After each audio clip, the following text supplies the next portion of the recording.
what the city is talking about. The news that impacts you. Welcome to the Montreal Now podcast.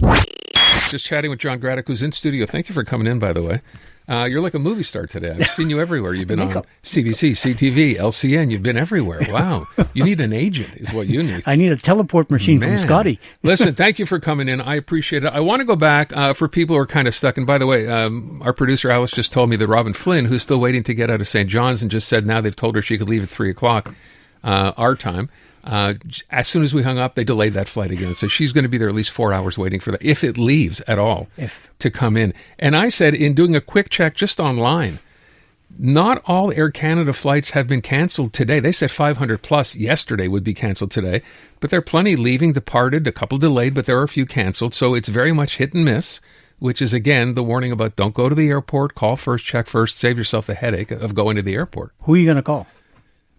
Don't call. Go online and see if your flight is listed as leaving. You're right. It's going to take forever to get online with 8 somebody hours. to do. 8 hours. No. 8 hours. Serious? Yep. That's what you've heard? Some people? 8 hours to wait online to even talk to a chatbot. Forget a person. Chatbots. Wow. All right. Let's clarify a couple of things here because, you're the guy. So first of all, this idea that Air Canada is obligated, right, if they cancel your flight, in this particular case because of a strike, so not in their control, I guess, they will give you a refund. You're obligated. I mean, you will get a refund if you want a refund, right? Eventually. That's step one. Okay, but eventually you'll get the money. Yeah. Then I heard Gabor Lukash, who's an airline passenger rights guy, right, saying, you know what, don't take the refund. Insist that they book a flight for you so you don't go ahead and have to do it yourself. And my first, sort of reaction to that was, wait a sec, they're trying to rebook flights for thousands of people. Wouldn't it be easier just to take the money and go ahead and do this on your own, or whatever way you have to do it? So what's the suggestion? Well, the suggestion is wait for Air Canada to call you, let them offer you a flight. And if you don't like the flight, if they give you a flight in your plan for tomorrow, and they give you a flight 2 weeks from now, right, that's useless, then you basically get your money back. But they have to offer you a flight first. Okay. So not just a refund first. No, they'll give you your money back. They have to give you a flight. You're obligated to provide a flight to the passengers whose flights have been canceled, right, to arrive within 48 hours of your original arrival time. Okay. And then if they can't do that, then it's either a credit or a refund. Well, what if there are no flights? Because you're imagining now all the other airlines. They'll find a flight for you. Yeah? They'll find 2-3 weeks from now. Easy. Okay. All right. Tongue in cheek. So take the money, take the refund. How long before? Because when I said that, you were like, yeah, good luck. How long do you have to wait, do you think, to get a refund? Then 30 days. 30 days. 30 days by legislation, yeah. No longer than 30 days. No longer than 30 days in cash. Okay. Transferred to your Interact or your credit card, however you want to do it. Okay. Now, let's assume that you decide to take the cash, right, and not have them rebook a flight for you, and you go ahead and book a flight on your own. And you find a flight and you book it, and you're like, this is a better flight for me than what you're offering me. Are they obliged to pay for that flight, or the difference between what they would have charged you and what you found it for? No, the only obligation they have is for them to get you a flight. If you refuse that flight, to get the money back, and then you're on your own. So they won't cover any future flights or any full fare flights. So if I let's say I'm going to, I don't know, Calgary, right? And they canceled my flight, which they did today on the flight leaving out of Montreal for Calgary. I find a flight, whatever, a day later, 2 days later, it costs, say it's $1,000, okay? Can I not say to them, I found a better flight than the one you offered me, and you have to pay for that flight? It's their offer. They're obligated to make you an offer. Even if you found a better flight, they will offer what they've found. So that we won't have a game or a contest going on who's got the best flight. Air Canada is obligated to find you a flight that will let you arrive within 48 hours of your original time. And if they do that, you're stuck with that flight that they've gotten for you. If you go out and find a better flight, you're on your own. No refund. No refund? No refund. Because you basically given up. Okay, but given up in the process. Well, what if the one they found you is? So you're saying within 48 hours that you're obliged to take that flight? Correct. If it's longer than that, then the situation changes. Correct. Okay. You take your refund back. Let's say you get to the point where you get a refund. You go online. Now, you're in Montreal, so you say to yourself, well, where else can I go if I got to get out of here? Maybe all flights out of here are fine. You can drive an hour and a half down the road, go to Burlington, and book a flight out of Burlington to go wherever you're going. They're not responsible for paying for that either. You're on your own. Okay. Nice, eh? Listen, the other part of this, and I heard it being discussed this morning, is this idea of if they screw up, if they can't find you a flight, if anything, your bottom line is, end of the day, you can always take Air Canada to small claims court, right? Yes, you can.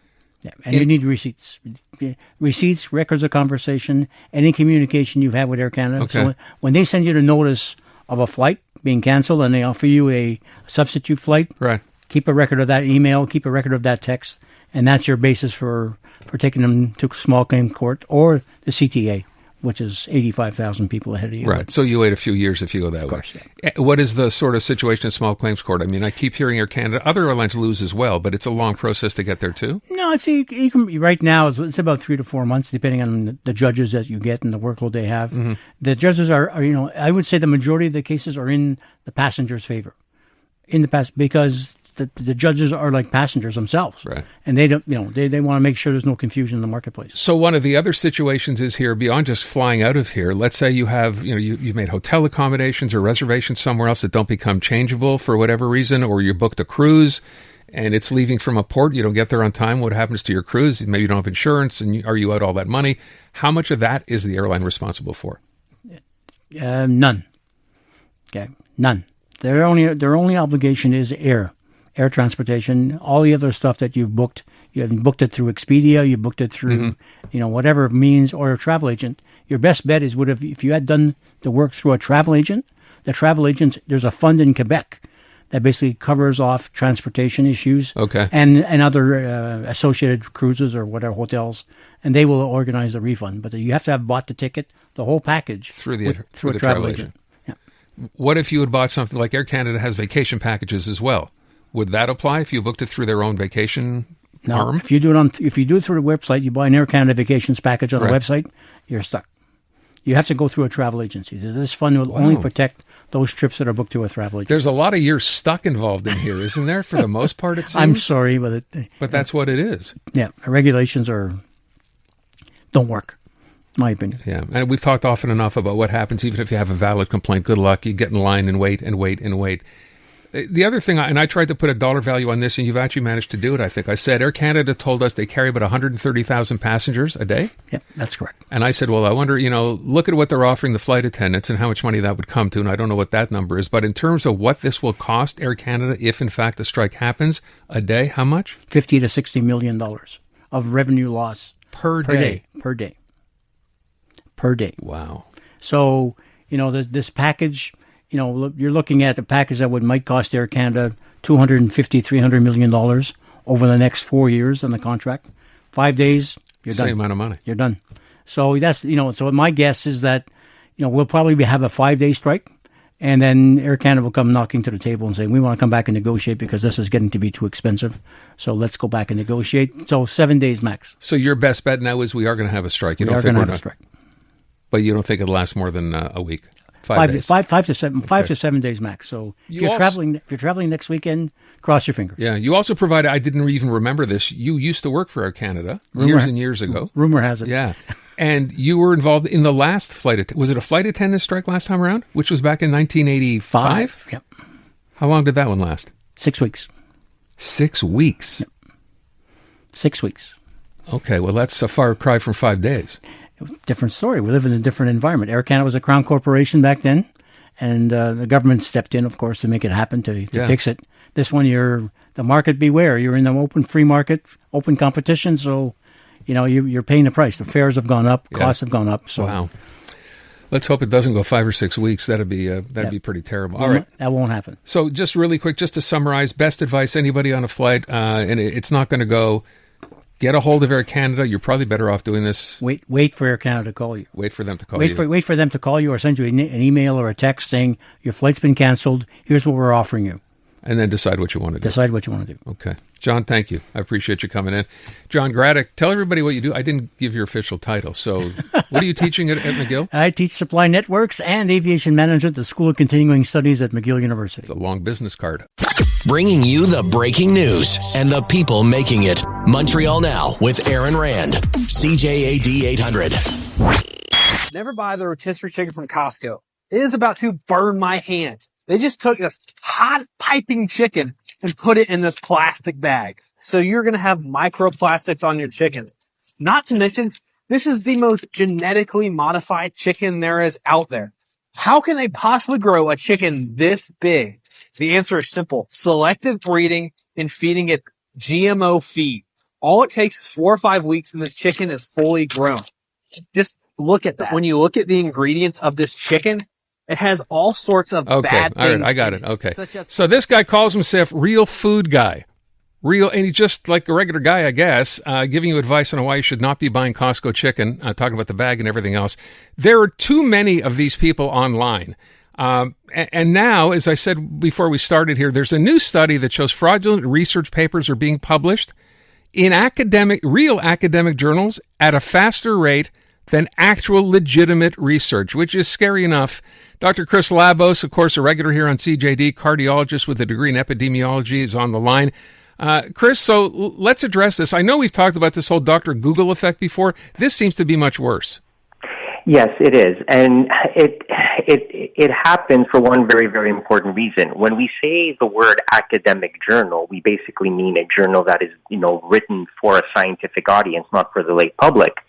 But they're not actually run by universities. They are private companies. And while some of them may have historically been associated with certain university groups, like the New England Journal of Medicine is obviously in the Boston area, so it's tied to Mass General and all that.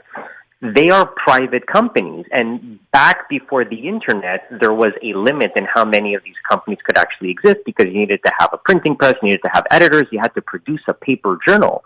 But now that the internet exists, there's really nothing stopping you because all you need to do is design a website. So, if you wanted to, you and I could design a quote-unquote medical journal. And as long as we found some people who are willing to pay us to publish their articles online, we would essentially create a paper mill designed purely for profit. And the reality of the internet has basically allowed a bunch of unscrupulous people to pay for access to publish what are essentially nonsense or useless medical studies. The problem with it is you can, you're a doctor, you can look at this and go, okay, this is ridiculous. But a lot of people look at this and just take this verbatim. Here's a guy and thinking, well, what would his motive be in telling you not to eat Costco chicken unless he happens to be in the chicken business and is unhappy with Costco, stealing all his business? I mean, where do you go here? I mean, how are you supposed to go ahead? You know what happens, Chris, right? People look at this, they don't bother delving any further into it or looking up a story. They just assume it's true. Right, and we sort of say, why would this person lie? Well, it's not a thing. It's don't forget, they're trying to get clicks, right? They're trying to get views because that's how they make money. They get sponsorship deals, right? People pay them to sort of, this is what all these social media influencers, the how they make money. Social media is not free. They basically get product placement, that people send them stuff for their reviews, and so if you can build up enough of a following, you basically get free stuff. And so because of the nature of the internet, it actually pushes you to become more and more outlandish. So you're right, I can differentiate this stuff within a matter of seconds.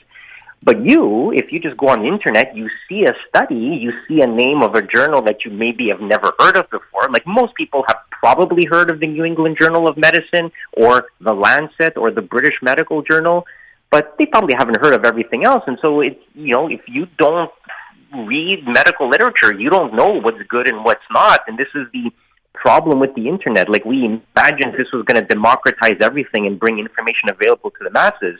And it has. It just doesn't have the filtering that you would normally need to be able to separate the wheat from the chaff.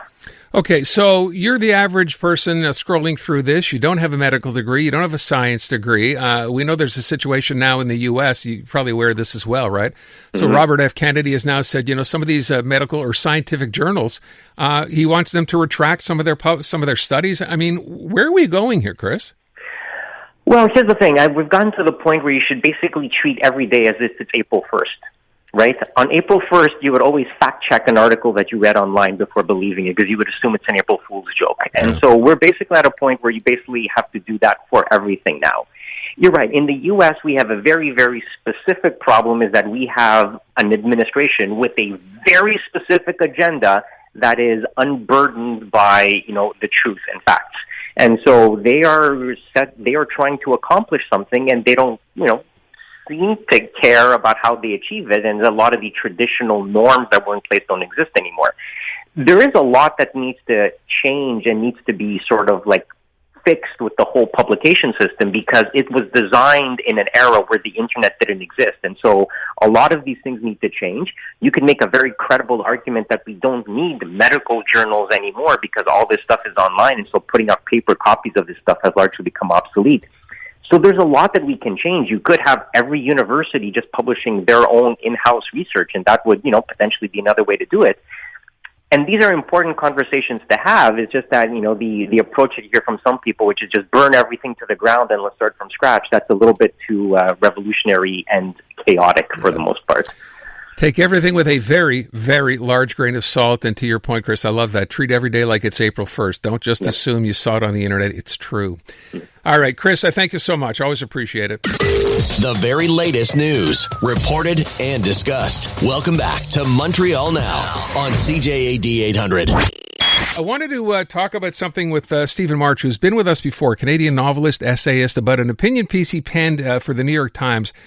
The headline is one of those, and I guess, designed to kind of grab your attention, and it does. It says, "Profound and Abiding Rage, Canada's Answer to America's Abandonment." Stephen Marche is on the line. Stephen, thank you so much for being here this afternoon. Hi, Aaron. How you doing? I'm doing pretty good. I want to start with the first sentence, which really kind of drives home the point. It says, "Canada is living through an era of acute, sustained, profound, and abiding rage." You then write, "The source is President Trump." So, look, we've been going through this now for the last 3-4 months, maybe a little bit longer than that, I guess. You kind of wonder. Yeah, well, I guess since January, yeah, but I tend to think it got ramped up and we started hearing more about the annexation, although he hasn't talked about that in a while now. The idea of rage, I remember it's funny, we talked about this with the listeners just the other day. The idea when Mike Myers went on SNL and did the whole elbows up thing and we were gung-ho for a while, that seems to have been tempered to some degree, at least from, people we hear from, people that we talk to on a daily basis here. Is the rage in your mind still as high as it was back then? Well, if you look at things like the boycotts to American travel, I mean, they're only increasing, right? I mean, July was the worst year for Canadians, the worst month for Canadians going to America since July. I think the rage is still ongoing, but there's a bit more practicality to it now. I think, steps have been sort of taken to get us out from under the American thumb as much as possible. And, I think it's like anything, the shock wears off and it just becomes your new normal. But the new normal is not a happy normal. Right, the new normal is not I guess everything's great in America. There are friends again. That's definitely not the new normal. No, it seems it's kind of we've resigned ourselves to this, right? That it's not going to get better. They're not changing. Right. I think this is not an anomaly. I think it's become very clear to everyone that the America that we're seeing now is the America that the American people have chosen, and that they actually want this, and that they want the police. The Marines on the streets of their cities, and they want this kind of breakdown of the rules-based order. And the abandonment is not necessarily the abandonment of Canada; it's the abandonment of the international system of government that they created after the Second World War. That's gone. So we have to adjust to that rather than pretending, rather than just getting angry. But, it's still, I think America at this moment is in one of its ugliest phases ever. By the way, we do a little bit of navel gazing here because, we're Canadians, we're here, and this affects us directly between trade and tariffs. But you also mentioned in your piece about the rest of the world, if you will, the current world order, the global order. Other nations are waking up to this as well and taking steps to realize it's not going to be the same dealing with the U.S. going forward. Well, I think it's the biggest deal for us because we're obviously the most connected. But Germany has changed massively over the past 6 months. I mean, they're about to, the German chancellor is talking about how they're going to be the biggest and most powerful army in Europe. That's not something we ever expected to hear Germans say about themselves with pride, in our lifetimes. But there it is. Japan is very much considering getting nuclear weapons or aligning itself with alliances outside of the West that have nuclear weapons, and that's a deep change to their post-war condition. So, I mean, it is truly a geopolitical movement because the United States is, retreating from its role as leader of the world. And everyone has to adjust, but Canada most of all. So we heard Mark Carney, of course, after meeting with Donald Trump a couple of times, make the announcement, our relationship with the U.S. has changed, and it's changed forever. So the question, you asked this in your piece, how do you extricate, you being Canada, from America? Well, I mean, not to sell too much, but I do have a podcast out now called Gloves Off, where it's an 8-part series where we actually try to answer that question sort of brick by brick, like what it means militarily, what it means technologically, what it means economically. I mean, some of the answers are clearer than others. The economic one, I think, is actually one of the, it's not the most complicated issue that we face. The military question is much more difficult, as is the security arrangements. We don't really have a security service outside of the American security apparatus, and we need one immediately. Enormous changes are happening very quickly. And things that in ordinary countries are just sort of the ground floor, the foundations of their country, like having a military that can prevent an invasion, for instance, or a security service that can interfere in other countries' politics, to take another example. We've never had to do that. We've never had to do it. We didn't have to do it after the Second World War, and we didn't have to do it when we were part of the British Empire before then. So, there's some big foundational absences in our country that need to be built now, and it's going to be a massive mindset shift for this country. I think back to something I heard a couple of weeks ago. In the midst of all this trade that's the deals that are not actually being done, talked about, but nothing really has changed. In fact, the news gets worse before it gets better for Canada. And someone suggested as a plan or as a theory, maybe the plan here long term is, since it's so difficult to deal with someone who changes their mind, Donald Trump, on a fairly regular basis, maybe we just wait him out, because how bad could the next administration be in 3.5 years from now? Well, see, this to me is the most dangerous idea in Canada. And it's an idea that's, of course, that this is what people in administrations, in bureaucracies want to believe, right? That this is all going to go back to normal because it's just Trump. And the truth is that the American the American government has been in a steady breakdown since 2008. I mean, I wrote about this, and you've had me on the show to talk about the next Civil War before a couple times, I think. Like, they're in the middle of a very serious breakdown, and Donald Trump is a symptom, not a cause. And we have to be prepared for a much weaker, much more violent, much less reliable country to our south, and one that is the slip into authoritarianism is not just Trump. It is actually the incredible levels of inequality they have. It is their hyperpartisanship. It is the decline in trust in institutions. It is the decline of the legal system. All of these things are, elements of what sociologists call a complex cascading system. We have to get out of the way when this star explodes. And that's what we're seeing to the south of us. It's funny, one of your lines is, if the president is Tony Soprano, the Democratic governors who plead with Canadian tourists to return are the Carmelas, right? It's funny because someone mentioned the other day, this may have been just yesterday, right? Donald Trump letting chip companies know, Intel, NVIDIA, et cetera, AMD, that, you can go ahead and do business with China, despite the fact he said that they couldn't sell their chips last time around. Now he says they can, but it will cost you 15% of your profits, which will go to the American government. So that's as close to Tony Soprano as I could imagine you could get. Well, the Wall Street Journal described it as America heading towards state capitalism. I mean, I think it's much more simple. It's caudillismo. It's what you saw in South America during the period of their authoritarian rulers.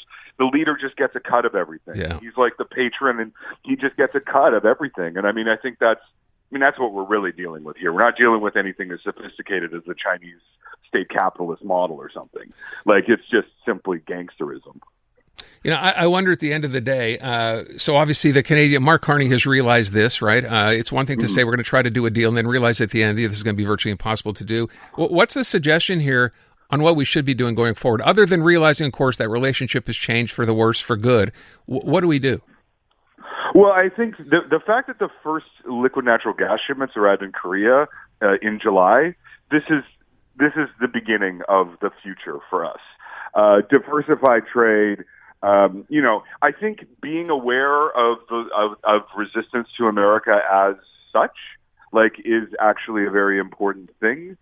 We are diversifying our trade. Also, of course, the internal trade barriers and things of that nature.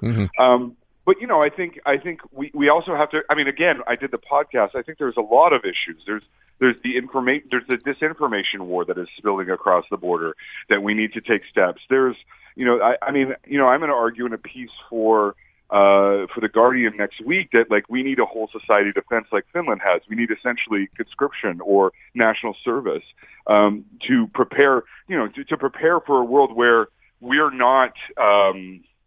We're not under the protection is not going to come from elsewhere. We're going to have to protect ourselves, and and that requires a whole host of changes. Yeah. So I actually think the old way of Canadian living is kind of over. We need to start preparing for the new way if we want to stay a democracy and if we want to stay sovereign. Lots to take in, Stephen. Always appreciate having you on. I thank you so much. Always a pleasure. Take care. Stephen Marche, you can read the opinion piece. It's in the New York Times. As I said, it's interesting, too, if you think about it, if everything has changed and, it's dangerous to think that, well, once Donald Trump is gone, everything will get back to normal. Where are we going to be in 3.5 years from now? Because you don't want to miss a thing. Montreal Now on CJAD 800. It is time to check in with Dr. Joe Schwarcz. You know him, of course. He's a regular. He joins us every Tuesday afternoon. And, of course, you can catch him on weekends as well on the Dr. Joe Show on Sunday. Joe, look, it seemed to me, given what we're going through right now, as far as, the heat is concerned and having to deal with this on a regular, daily basis, there's been a lot of talk, of course, about staying hydrated. So let's talk about the issue, because beyond staying hydrated, it's a matter of what you drink or what best to drink to do it. And almost as importantly, what to avoid. Yeah, it's a very interesting story. And, of course, you can't get into this without talking about the so-called 8x8 rule, right? We've been told so many times that we should be consuming about 8-ounce glasses of water a day. Right. And this is all over the place, right? I mean, you mentioned this. Everyone knows about this 8 glasses of water. So, as you may know, I'm a stickler for evidence. So what I did is I searched the scientific literature to see where this comes from. Where is the evidence that we should just make a rule of drinking 8 ounces, 8-ounce glasses of water? And the fact is I cannot find any scientific evidence. There are a lot of papers that mention it, but without any evidence. And as far as I can tell, this actually traces back to around 1945, when the Food and Nutrition Board of the National Research Council in the U.S. put out a statement saying a suitable allowance of water for adults is 2.5 liters daily in most instances. An ordinary standard for diverse persons is 1 milliliter for each calorie of food. Most of this quantity is contained in prepared foods. That somehow was forgotten. So people remember the 2.5 liters, and that is roughly what you would get in 8 glasses of water, and just forgot that we get water in all kinds of other forms as well. It's in the juices that we drink, it's in the coffee that we drink, and it is in all the fruits and vegetables that we consume. So what really the research says is that for most people leading ordinary lives, and they, we're not talking here about marathon runners or Tour de France cyclists. That's a different story. But for most people leading lives with regular activity, your body will tell you how much liquid to consume. How? By telling you when you're thirsty. And what is interesting, and I see this all the time with students who are running around campus clutching that bottle of water, whether it be a purchased brand, in a plastic bottle, or whether they have their luxury metal bottles and ceramic bottles and whatever, and they're all running around with this, sipping from it constantly.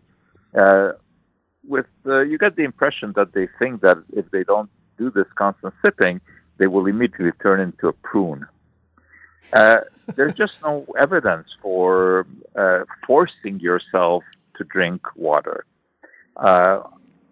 Surveys show that most people don't drink the 8 glasses of water a day, but there's no hint that there's any kind of ailment associated with that if they don't come up to the 8 glasses. Now, obviously, hydration is important. I mean, there's no question about that, because the body essentially functions with water as a solvent. All of the chemical reactions that go on in our body that constitute life are all in solution in water.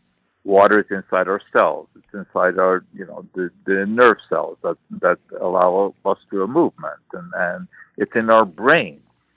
Brain has very high concentration of water because of all the chemical reactions. So there's no doubt that we need water. But as I said, when you do the proper studies, you see that people who consume about 1.6 liters of water a day, which is just about the average in North America, which is less than the 8 glasses, they don't suffer from any sort of illness. Okay. Listen, I mentioned, though, off the top, so that's all well and good with respect to water and overdoing it. What about things you should avoid that you think are okay and are not? Well, the usual advice that was given is that both alcohol and coffee and caffeine in it will dehydrate you because they cause you to pee more. Right. Actually, the studies show that the amount of liquid that you take in should include coffee and alcohol. Is that while they do have a small diuretic effect, the liquid amount that you're taking in compensates for that.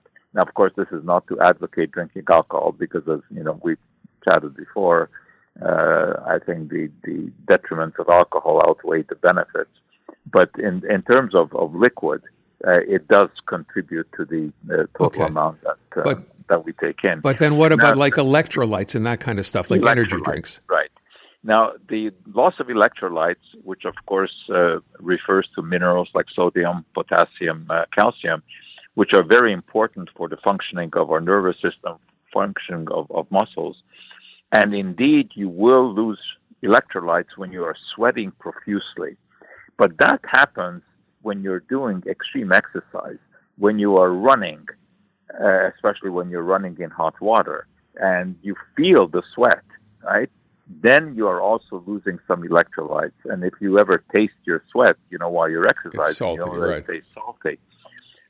Then it benefits to use one of the rehydrating beverages, like the sport beverages, although you don't want to use ones that contain sugar because for obvious reasons.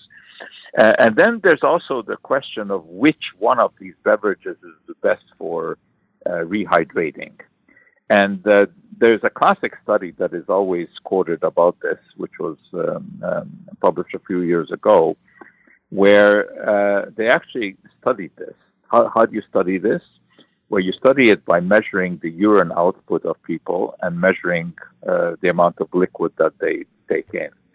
And by calculating the difference, you can calculate how much water is retained in the body. And this study involved a number of different beverages. It involved soft drinks like Coca-Cola. It involved Diet Coke, orange juice, Gatorade, and all of this. And what they found was that, yes, there was somewhat better rehydration, that is, a bit more water was retained when you were drinking beverages that had electrolytes in it, but it was hardly significant. Okay. It was a couple of percent difference, which for the average person makes absolutely no difference. All right. And now the dairy industry funded a study, and surprise, surprise, it came out that milk and even skim milk are better at rehydrating than water. Yes, there was a little bit more water retained when you drink those, but it's a couple of percent. So in practical, it has no practical significance. All right. Well, we've given you the list of what to drink, what not to drink, what to eat. And yeah, interesting you point out as well, right, Joe? There is water in foods which we completely don't take into account, whether it's, lettuce or cucumbers, whatever else. So consider that too, right? And right. If you're eating your 7 to 8 servings of fruits and vegetables a day, which I try to push, you're getting a good dose of water there. That's it. We're out of time. Joe, thank you so much. I appreciate it. Thanks, Aaron. Bringing you the breaking news and the people making it. Montreal Now with Aaron Rand. CJAD 800. I thought we might be done talking about Coldplay, but we're not. This is actually really interesting. So if you remember back to the Coldplay Kiss Cam incident, right, where 2 executives caught on camera cheating. The story that went viral, that image that went viral and spawned so many memes, some of them actually quite funny. Well, it's kind of made its way back to the boardroom, if you will, where companies are now looking again at revisiting their workplace relationship policies. Remember, the 2 people caught here, I guess one was like a vice president, the other was the head of HR. And Chris Dimakos taking a look at this on our CJD Legal Corner for today. So Chris, when I say revisiting, policies have been in place for a long, long time. What does this mean when we say revisiting? Revisiting how and why? Well, they're revisiting workplace relationships, and that doesn't only include romantic ones. What they're finding out now is that, especially with all the new awareness that we have in the workplace, they're trying to figure out how to assess risk. Like this event that happened at the Coldplay concert, I know we have 2 resignations on file. They appear to be resignations. I can tell you from experience that I would be shocked if they didn't get an incentive to resign, a financial incentives, and otherwise the company probably told them, if you don't accept, then we're going to not pay you anything. We're going to let you go, and we're going to battle this out in court. It's going to cost you money. So, but that being said, the key here is there's a risk, and the risk, companies are now always trying to mitigate risk. And like you mentioned, they've had workplace, disclosure policies in the past where if you're in a workplace relationship, you have to disclose it to HR. That used to be the extent to what companies were satisfied with. It's no longer the case because just knowing about it doesn't allow you to prevent something from going wrong. Someone alleging, hey, I was harassed. Yes, I was in a relationship. It was my superior, but things happened that I didn't consent to. And then, it becomes this huge snowball where everyone starts talking about toxic workplace environment, toxic culture, and the companies then gets faced with multiple lawsuits. So, the days of just click on this link, and disclose, those days seem to be over. Now they want to know not only, what kind of relationship you're in, but even if you are roommates, let's say, or you're best friends and you're spending a lot of time away from the office together, they want to know about it and they want to look at what the risks are. And in some cases, they'll actually change your job position and the structure where you work. They might have you in separate apartments, and courts have reinforced this. A company has a right to protect itself. So, to answer your question, yes, it's evolving. And after this incident, many major law firms were tasked with, hey, take a look at our workplace relationship policy. And if you need to revamp it, please do so. We don't want to have the same situation here as what we saw with the company Astronomer. So let me ask a dumb question, as I do from time to time. The case we're talking about on the Coldplay Kiss Cam, right? So the idea here was it's an executive with an underling, if I can put it that way, right? Right. If these were 2 people, just happen to be employees at that company, we wouldn't be talking about this right now, would we? Probably not. Probably not because their positions were not those that presented risk for the company. If you were just 2 regular level employees that had a relationship that were at a concert, it's not so bad. But when you have the CEO and you have the head of HR that's entrusted with governance of all these types of relationships, that's there's no question that their job titles played a major role in how big this became and how quickly they were forced to resign. So I asked that because I think back to a story we probably did a while ago where we talked about actually office romances, relationships that begin in office and actually end up with people getting married and going out, etc. And it would seem to me now, by virtue of what happened here, you have to be extra careful even if there is no reason to be careful, but just by virtue of this having happened. Right. And the key here is one is disclosure. That's where we started. If you look back, 15 years of where employment workplace relationship policy was, it was all about disclosure. Let the company know what's going on. Some companies actually try to ban workplace relationships, and those didn't work, because it's discriminatory. If you want to get married to somebody, you can't be prohibited from doing so because you work at the same company. But the companies now are realizing, hey, you know what? Once this thing once these relationships, let's say, fall apart, or if something happens in the relationship that, that's not good, well, our company's dragged through with this. It's not just two people breaking up. Well, it's the company that's usually, involved, even though they don't want to be, and they do not want to be. And that's the key there. They do not want to be involved in these things. So now what they're saying is, not only are you going to let us know, but now we're going to look at where you work, who you work with, what your job title is. We don't want any of your coworkers to say, "Oh, there's favoritism here. Oh, well, it's toxic the way it works. If you have to be in a relationship with an executive to be able to get ahead." They don't want that. So not only is it disclosure now it's, well, let's reconfigure. Let's do what needs to be done to eliminate as much risk as we can. Okay, so again, this is about a power imbalance, and I understand that especially within a big company like that, right? The Coldplay one is exactly that. It's head of HR, as you said, and a vice president or CEO, whatever. Two people let's say, for example, right? I have a romantic relationship with my secretary. I don't have a secretary, by the way, but if I did, just like saying hypothetically, right? Right. And it's consensual and it doesn't affect anything else at the office. You're saying my employer can come back to me and say, this is a bad look. We don't want this to go on. Is that accurate? It's, first of all, the premise is very accurate. The company is going to have questions. If that scenario, as you described it, comes up, any smart company with executives that are looking out for the company's reputation are going to have an issue with it, not so much as preventing you from having a relationship, but they might say, okay, so this is the reality situation. You're in a relationship with your secretary. We want to move you guys apart. Maybe have he or her work for somebody else, and we'll have you in different departments. And we'll try to eliminate, if something goes wrong here in the relationship, if it doesn't end up working out, as it often doesn't, well, then we don't want the company to be at the heart of this and saying, hey, while I was dating Aaron, I was forced to do A, B, and C, which I felt uncomfortable with, but I couldn't talk because he was my superior, all that stuff. So, you bring up a great point. It's just a relationship. What's so bad about that? It's not the relationship that they have a problem with. It's the breakdown of the relationship and where that can lead that they have a problem with. And that's what they're starting to take action even before. And again, it seems weird, but can you imagine you disclose a relationship and all of a sudden your job title changes and you're working in a different department? So it's like that Office episode where Michael and Holly had declared a relationship and they moved her out. They moved her to a completely different branch. Right. And that's what the new reality is of workplace disclosures. They really try to eliminate the risk there. Okay.